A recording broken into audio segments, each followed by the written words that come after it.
Dearbhla Walsh, an Emmy winner for Little Durrett. Other projects have included The Tudors, Penny Dreadful, The Handmaid's Tale, and Fargo, and her latest project is Bad Sisters on Apple TV+. I read an interview with you where you talked about how before coming into a project, you like to find a connection with the material. So I guess what was it about Bad Sisters that really sparked your interest initially? Well, the absolute attraction of Bad Sisters was, I feel, I was born to direct it. I've been studying in the School of Life, no need to go to college, film school, or do any extracurricular activities. I know what it's like to be one from a large family, to be a sister, to be a big sister, to boss those underneath me, to want to have an older sister, to I know what it's like to love a family and love people so much that you'd swear to kill for them, or you kind of want to kill them. So I'm from my Irish upbringing is fortuitously, finally, the dysfunction and the ups and downs of it have all stood to me and helped me into and through and out of Bad Sisters. So obviously the show takes place in Dublin, and you mentioned like you're Irish as well. I guess like I love the way you capture the city and all of that, and I found it very authentic and unique, and maybe not like I'd seen from the location previously. I guess how did you think about like making sure, how did you think about like capturing that on film, making it so it wasn't like what maybe people had seen before? Well, I think growing up in Ireland and evolving into directing stories for Ireland is a very particular experience, because we have obviously a huge literary background and huge literary culture. But all of our visual stories in film terms have been told from abroad, have really been through an American lens, and either through a big budget American lens, the likes of The Quiet Man or Far and Away, or through a very small budget coming of age film. That's it in film. And then in TV, our TV culture has been for years quite quite non-existent. Really, we kind of came up through the words The Play for Today, etc. And that's just because of our public broadcasting system, which is half license fee and half commercial. So really, to get experience as a director, and my career, although I started really small in children's TV drama and arts documentaries and dance here, I kind of flexed my muscles abroad and are on bigger shows like as you pointed out, The Tudors or Fargo or Handmaid's Tale. So it really felt like a coming home, to come back to Ireland, to shoot something with a decent budget, but to feel really particular and want ownership of telling the story through Irish eyes and my experience of living in Ireland and what it's like, the Dublin that I see. Often when you see Dublin, you either see the gritty kind of inner city drug story, the usual cop story, that's part of the normal diet of TV drama, or you see a very romanticized, Americana, melodramatic version of it. So I felt really protective and very ambitious about showing a very contemporary Dublin, giving it almost a Northern European feel,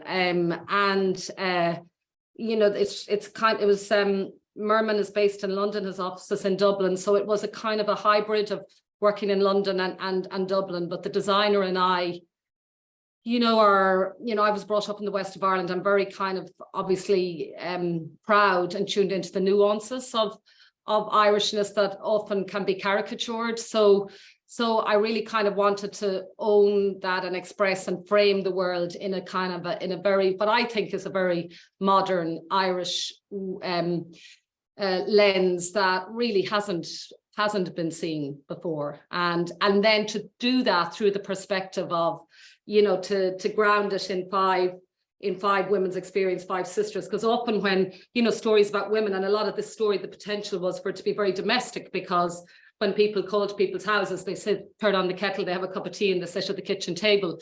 and they either have a cup of tea or they have a glass of wine. So, you know, even though you're, you know, so the challenge was always like, in this kind of domestic story, which was important that it felt domestic, how can you kind of break out of the usual vernacular of kitchen sink, you know, photography, and feel the world, and kind of coming at it through water, and setting it in the context of meeting each character through water in some way, telling the story of these women as islanders. Like, again, I'm from the west of Ireland and the west coast, and you don't often feel or see Dublin feel it as a coastal city. So I kind of wanted to use that the kind of epic island photography to place these women, and also because the women were quite wild, and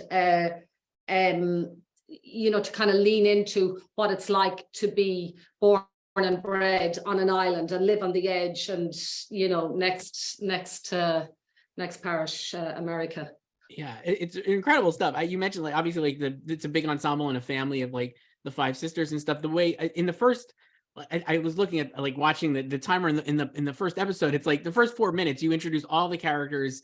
They are incredibly well drawn. You kind of like are pinging around. I'm a sucker for that in any kind of TV or film where you're just kind of like introducing all the people. I love that as a conceit, and you do such a great job of it. And I found, like, the way you're kind of, you know, like, approaching each of the sisters differently and giving us enough visual information that we kind of immediately know the types of characters they are without kind of giving everything away. I found that so great. I guess, can you talk a little about, like, just that intro, the intro to that? I found, like I said, it's like really cool and, like, very, very succinct storytelling that I just really responded to.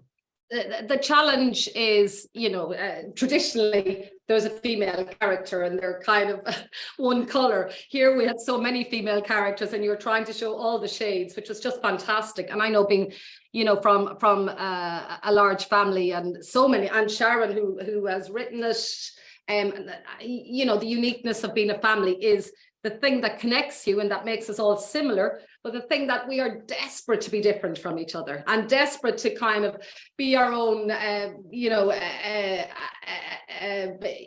our own unique voice within this kind of the family choir.